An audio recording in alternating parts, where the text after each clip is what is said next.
Je pense que la précarité, on le savait, mais c'est comme si, moi, c'est comme si je vivais un peu au jour le jour dans mon métier. C'est-à-dire que, effectivement, je fais des ateliers, mais j'ai toujours réussi à vivoter comme ça. Toujours. Sauf qu'il y a toujours une période de l'année où j'ai moins d'argent. Parce que c'est les saisons terminées et j'ai pas de statut. Et avec tout ce truc en plus, c'est des métiers passion, et un imaginaire qui va convoquer l'artiste maudit, De manière générale, j'ai l'impression qu'on est tous passés aussi par des images de l'artiste, qu'on a eues aussi, très bohème, très c'est ta passion, moi on m'a dit ça toute mon enfance, et que maintenant aussi on a envie de dire métal, moi c'est pour ça aussi que je suis dans métal, c'est de dire en fait c'est un travail. Ce qu'il faut comprendre, c'est qu'il n'y a pas un métier, il y a autant de métiers qu'il y a de personnes en réalité, parce que chacun suit disons sa propre route, et donc il n'y a pas de raison de faire des catégorisations entre artistes ou techniciens. D'ailleurs souvent les deux sont parfois assumés par une seule et même personne. On peut être à la fois artiste et à la fois technicien. On nous assimile à un secteur et on va regarder la fonction que l'on occupe dans ce secteur. Je dirais que respecter et reconnaître les gens, ce serait partir au contraire de leur fonction, de reconnaître leurs fonctions et de reconnaître le fait qu'elles s'exercent dans différents domaines. Tous les secteurs ne partagent pas les mêmes réalités de travail. C'est sûr qu'entre une production de cinéma et une pièce de théâtre, ou avec un artiste plasticien. Il y a un endroit où en art plastique et en théâtre, on se rend bien compte que les conditions de rémunération ne sont pas les mêmes, on n'a pas du tout les mêmes réalités. Il faut que les gens qui partagent des conditions d'intermittence dans la rémunération puissent avoir la même protection sociale. On ne peut pas avoir au sein de mêmes équipes le comédien qui est sur le plateau qui a son chômage et la productrice, la chargée de production, qui ne l'a pas. C'est pas pour rien qu'il y a une trentaine de fédérations différentes. Et en même temps, il y a la précarité du travailleur qui a été mise en avant par la crise Covid et qui est liée plus que certainement à un problème de subsidiation des secteurs.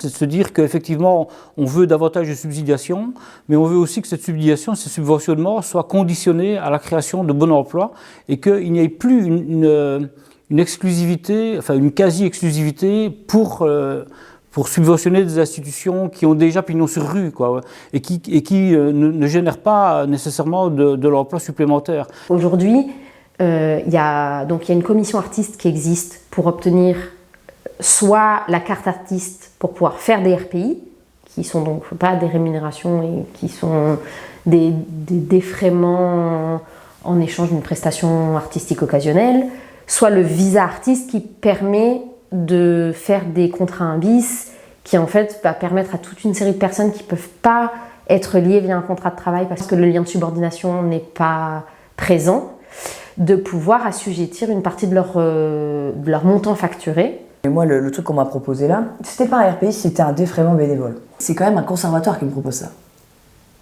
Donc je suis là. J'ai travaillé pour des petites ASBL où il n'y a pas un rond et c'est des cours du soir pour des adultes, faire du théâtre et tout. C'est chouette, ils n'ont pas un rond, il y a des choses, je peux le comprendre quoi. Mais le théâtre de Liège, ou l'académie, le conservatoire de Verviers, les donneurs d'ordre ne sont pas contrôlés là-dessus. Et on a des institutions connues et subsidiées qui utilisent les RPI, ce qui est une anomalie. Je pense à l'RTBF par exemple, qui l'utilise de manière régulière, ce qui est quand même tout à fait anormal pour un gros organisme assez largement subventionné. Et puis alors l'excuse, oui mais c'est plus arrangeant pour les gens qui travaillent. Parce que c'est des étudiants et des étudiantes, au moins ils ont de l'argent tout de suite, ils n'ont pas besoin, ils ne sont pas prélevés dessus, bidule et machin. Et donc en plus, c'est des jeunes, donc effectivement ils se disent, bah oui en fait, ils ont raison, c'est plus pratique. Et donc en plus du coup, tu transmets à ces jeunes-là que vraiment pas payer de cotisation sociale, c'est cool. C'est compliqué. En fait, c'est tellement compliqué que tu sors d'école, t'es largué, t'as pas de travail, t'as le droit à rien. Et en plus de ça, on va te dire, le statut c'est compliqué. On fait tout est fait pour que tu comprennes pas et tout est fait pour te noyer. Ce qu'on constate, c'est que c'est un statut qui est très compliqué à obtenir, à la fois dans les conditions imposées aujourd'hui et dans les démarches administratives à réaliser. Pour moi, d'abord, il faut sortir ce vocable de statut de l'artiste, parce que pour moi, c'est jamais qu'une dérogation aux règles habituelles du chômage. Aujourd'hui, en fait, c'est une protection qu'on obtient en 2 étapes. Il faut d'abord ouvrir une première fois ses droits aux allocations chômage, comme tout travailleur, travailleuse en Belgique, et aux mêmes conditions. Et dans une 2e étape, au bout d'1 an, on demande la protection, donc en fait, qui est de la protection de la non-dégressivité. Le statut d'artiste, il fonctionne vraiment, il bloque à un instant T, enfin nos indemnités de chômage en fin de première période. Donc avant vraiment que ça dégringole très fort. Et on se rend compte qu'au bout d'un moment, ça demande aux gens d'être des spécialistes en protection sociale pour réussir à peu près monter des dossiers qui y tiennent la route, et qu'il y a beaucoup de gens qui aussi, soit n'arrivent jamais à réunir les conditions financières nécessaires pour l'obtenir, soit en fait seraient peut-être pas très loin ou pourraient, mais face à la complexité administrative et à la lourdeur de tout ça, abandonnent. Parce que... Évidemment, si les gens étaient rémunérés correctement pour le travail qu'ils font, le chômage ne représenterait que voilà, une partie de leurs revenus globaux. Hein. Le problème, c'est que souvent les rémunérations, donc, elles sont non seulement intermittentes, mais aussi trop faibles. L'artiste ne doit pas être un chômeur qui fait de la culture, mais bien un travailleur de la culture. On est dans une logique complètement différente, qui est de dire le statut de l'artiste, effectivement, ça doit passer par de l'emploi et pas par une dérogation au système du chômage.